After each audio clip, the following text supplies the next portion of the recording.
placer saludarnos. Continuamos con la asignatura de sistemas de control y vamos a iniciar un nuevo capítulo que lo vamos a dedicar al diseño de sistemas de control, pero utilizando el enfoque de variables de estado. Este capítulo lo vamos a organizar en estos aspectos. Inicialmente vamos a comentar sobre unas nociones preliminares, unas nociones de base que necesitamos. Luego, en el siguiente punto, trataremos la ley de control de realimentación de las variables de estado, ¿no? Como un primer aspecto para el diseño del controlador. Esto nos va a permitir regular las especificaciones de la respuesta transitoria.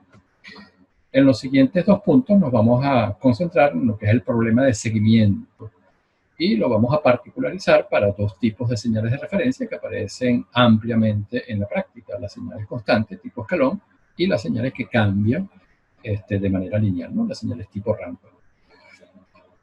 Cuando se diseña el controlador, ya que estamos utilizando un enfoque de variables de estado, aquí la ley de control realimenta, ¿no? las variables de estado. Entonces estamos suponiendo que nosotros disponemos del vector de estado. Bueno, eso no es una situación que en la práctica se tiene y en muchas ocasiones uno estima esas variables de estado y esa estimación se hace a través de un dispositivo que se conoce como observador. Entonces vamos a cerrar el capítulo con lo que se conoce como el principio de separación, que el principio de separación establece que estos dos diseños, el del controlador y el del observador, se pueden efectuar de manera independiente y luego combinarse. ¿Okay? En otras palabras, aquí en la realimentación de las variables de estado, uno estaría realimentando el vector de estado que está estimando el observador. Entonces, bueno, vamos a comenzar en este video describiendo este punto, ¿no? El de nociones preliminares. Y vamos a considerar estos aspectos, ¿no? Inicialmente un esquema del sistema de control que vamos a ir desarrollando a lo largo de este capítulo. La descripción matemática que vamos a asumir para nuestra planta, el sistema que estamos controlando, dos propiedades estructurales que debe tener el sistema si queremos controlarlo y si queremos diseñarle un observador, que son estas dos, la controlabilidad y la observabilidad. Estas dos propiedades matemáticamente son muy similares, entonces decimos que son duales. Vamos a comentar acerca de este principio de dualidad. Y finalmente vamos a cerrar con el tratamiento de los requerimientos, las especificaciones de diseño, que las vamos a convertir básicamente en un polinomio deseado. Ahí vamos a condensar entonces nuestras especificaciones de diseño. Comenzamos con el esquema del sistema de control. Entonces lo primero es la planta. Vamos a suponer que la planta es una planta CISO. Eso lo que quiere decir es que tiene una entrada y una salida. En el caso de la información interna dada por el vector de estado, aquí sí vamos a suponer que el estado, bueno, disponemos de n componentes, ¿no? Para este vector. Pero les repito, la entrada y la salida son variables escalares. La ley de control de realimentación de las variables de estado va a tener esta forma. Aquí la señal U de t va a ser igual a la referencia menos esta realimentación de las variables de estado. Entonces, aquí recordamos que el vector de estado, aquí X, viene dado por n componentes, ¿no?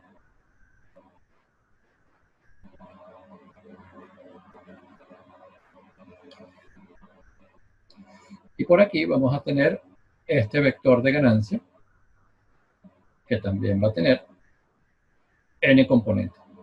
Entonces, cuando efectuamos este producto, el resultado de este producto, ¿no?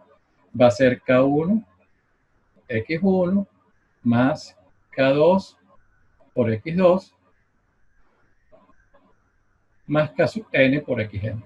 Entonces, aquí tenemos una ponderación a través de estas ganancias, desde K1 hasta K sub n, de las distintas componentes del vector de estado. Y es esto lo que estamos colocando en este término, que es lo que aparece en esta ley de control que llamamos de realimentación de las variables de estado.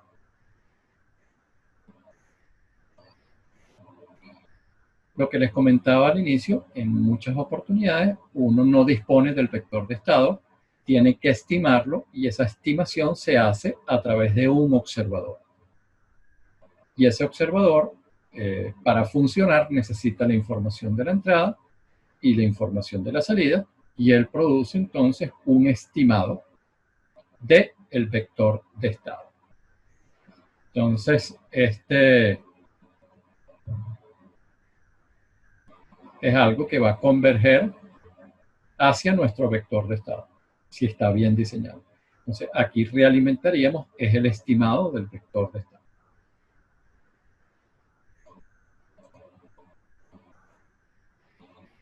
Cuando veamos el problema de seguimiento de señales de referencia a este esquema de realimentación de las variables de estado que nos permite gobernar, moldear nuestra respuesta transitoria, va a haber que añadirle algo aquí.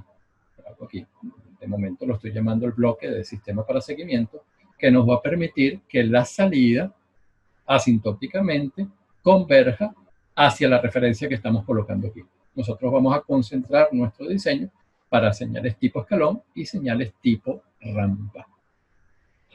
Entonces, estos son los distintos esquemas que nosotros vamos a ir desarrollando en diferentes videos a lo largo de este capítulo. Entonces, traté de presentárselos ahora para que tengamos desde el inicio una idea general de hacia dónde vamos.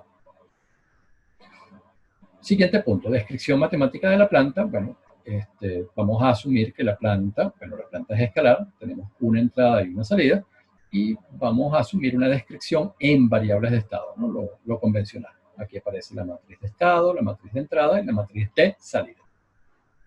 Estas ecuaciones se pueden representar gráficamente a través de este diagrama de bloques. Y eso es sencillo de aceptar.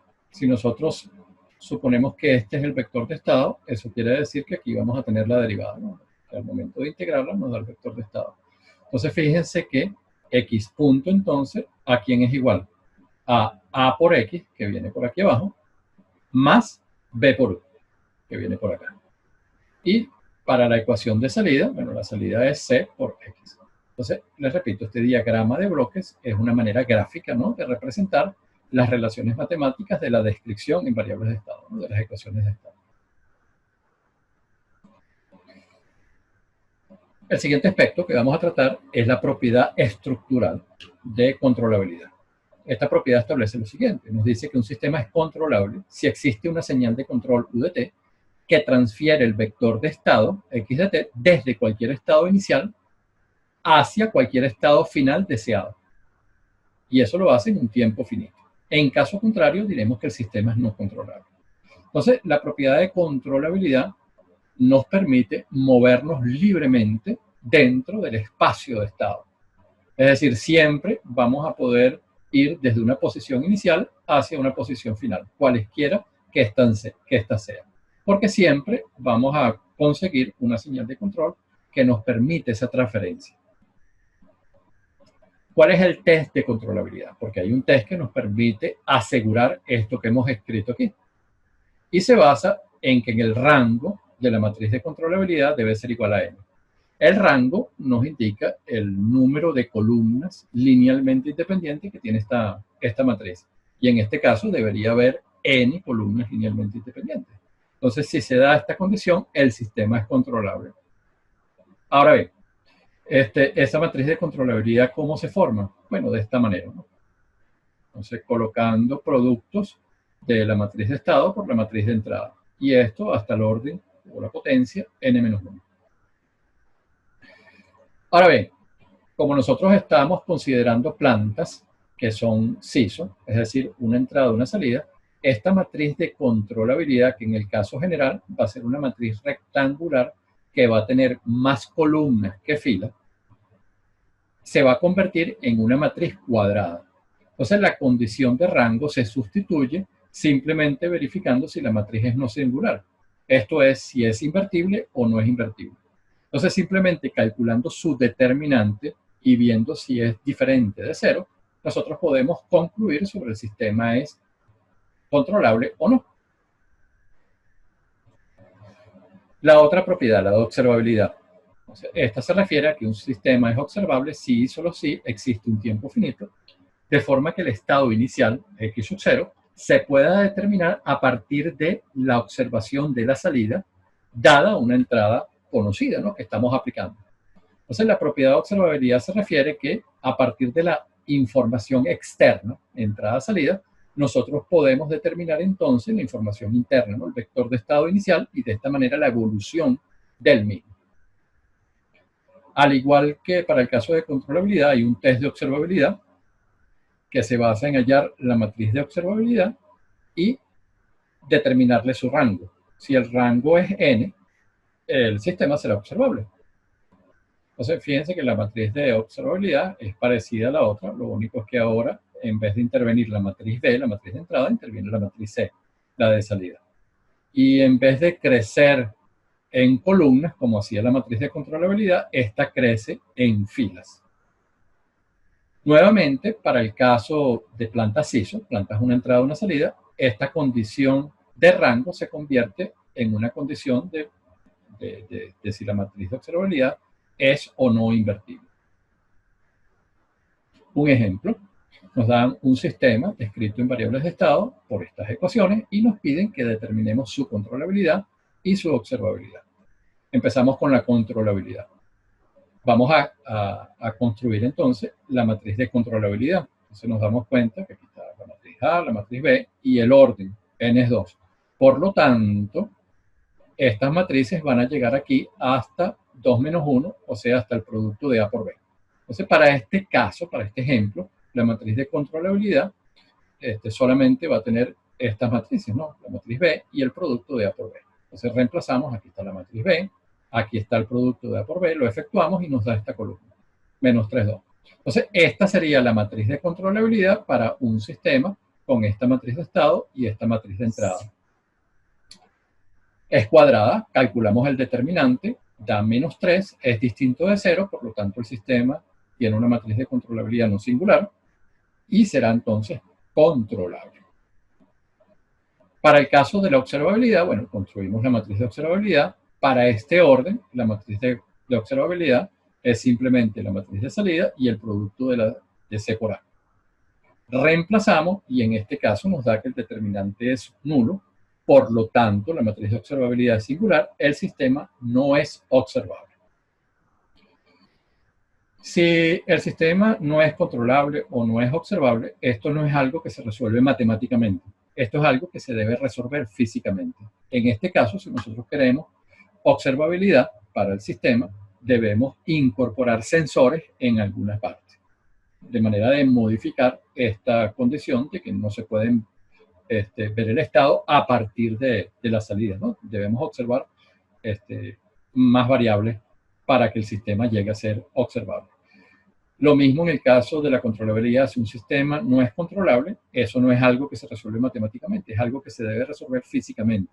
Debemos incorporar actuadores para lograr esa controlabilidad que no tiene ese sistema original. Ustedes vieron la matriz de controlabilidad y la matriz de observabilidad son muy parecidas. Matemáticamente, ese hecho se refleja en este principio, el principio de dualidad. Entonces, una manera de especificar la controlabilidad, como las matrices de controlabilidad involucran la matriz de estado y la matriz de entrada, entonces es equivalente de decir el sistema es controlable a decir el par AB es controlable. Lo mismo, como la observabilidad necesita de la matriz de estado y la matriz de salida, decir entonces que el sistema es observable es equivalente a decir que el par AC es observable. Entonces, en el caso del principio de dualidad, tenemos esta relación entre las propiedades de controlabilidad y observabilidad. De manera más específica, tenemos estas dos condiciones. Una nos dice que el par AB es controlable si y solo si el par A traspuesto B traspuesto es observable. Entonces, nosotros pudiéramos construir la condición de controlabilidad con estas dos matrices y nos va a resultar en una condición de observabilidad. Y por el otro lado, la otra propiedad de dualidad es esta, ¿no?, que el par AC es observable si y solo si el par A traspuesto C traspuesto es controlable. Entonces, de momento, vamos a especificar estas condiciones aquí. Cuando se efectúe el diseño del observador, las vamos a utilizar, porque nosotros vamos a explotar el diseño del controlador que vimos previamente, bueno, para el caso del diseño del observador. Entonces nos vamos a aprovechar de este principio de dualidad. Ok, vamos a cerrar este video conversando sobre las especificaciones de diseño. Entonces, en general, una manera habitual de dar estos requerimientos de diseño, lo que uno quiere que haga el sistema, lo puede hacer ya sea en el dominio del tiempo o en el dominio de la frecuencia. Y en el caso del dominio del tiempo, lo podemos hacer especificando estos parámetros sobre pico, tiempo de subida, tiempo de establecimiento y error de estado estacionario. En el caso del dominio de la frecuencia, pudiéramos hacerlo a través del pico de resonancia, la frecuencia de resonancia, el ancho de banda y márgenes de fase y de ganancia. Nosotros, en lo que concierne al diseño, utilizando este enfoque de variables de estado, vamos a trabajar en el tiempo. Entonces, las especificaciones van a venir dadas a través de estos parámetros. Entonces, sea como sea, una vez que nos dicen, por ejemplo, bueno, yo quiero un sistema que tenga un sobrepico de tanto y un tiempo de subida de tanto, nosotros podemos traducir esas especificaciones en un polinomio a lazo cerrado deseado. De manera más específica, los requerimientos los podemos llevar a un coeficiente de amortiguación y una frecuencia natural. Y de esta manera nosotros vamos a construir un polinomio dominante de segundo grado, considerando entonces polos que están cerca del eje imaginario. Entonces vamos a construir con este coeficiente de amortiguación y esta frecuencia natural un polinomio de segundo orden que tiene esta forma. Y esos polos nosotros los vamos a hacer los dominantes, de manera que los requerimientos vengan dados, vengan especificados a través de este polinomio de segundo orden. Ahora bien, recuérdense que si estamos hablando de que la planta está descrita en variables de estado y tiene orden n, entonces aquí lo que vamos a tener son dos polos. Nos están faltando especificar n menos 2 polos. Entonces, esos n menos 2 polos los vamos a hacer insignificantes, es decir, muy alejados del eje imaginario. Entonces, eso nos va a permitir entonces construir nuestro polinomio a lazo cerrado deseado. Este polinomio de segundo orden va a estar vinculado a las especificaciones, van a ser los polos dominantes y estos polos rápidos nos van a garantizar que nosotros cumplimos con el orden que tiene nuestro sistema que estamos controlando. Les agradezco infinitamente su atención, les deseo un excelente día.